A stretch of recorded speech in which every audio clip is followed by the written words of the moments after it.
वन्दे उत्कलजननी चारुहासमय चारुभासमय जननी जननी जननी वन्दे उत्कलजननी वन्दे उत्कलजननी।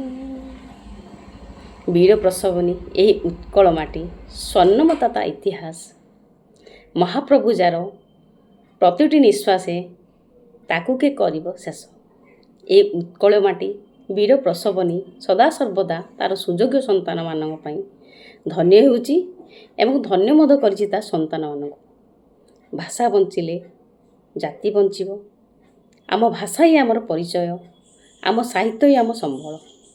समग्र भारतवर्ष रे आम भाषा स्वतंत्र विक्षिप्त भाव में सीमाहीन एवं जातिहीन होई एई उत्कल प्रदेश दीर्घ 500 वर्ष धरि निजर अस्तित्व हरई बसीथिला एवं तार सुयोग्य संतान मानक पई पुनर्बार पुनर्गठित होइथिला।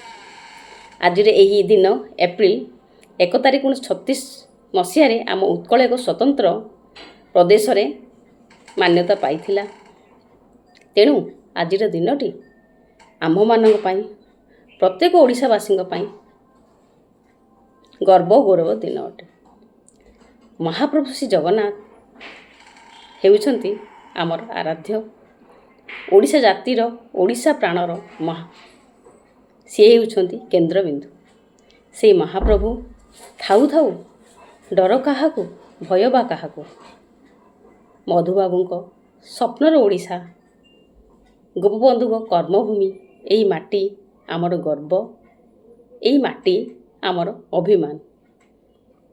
जय श्री जगन्नाथ, वंदे उत्कल जननी।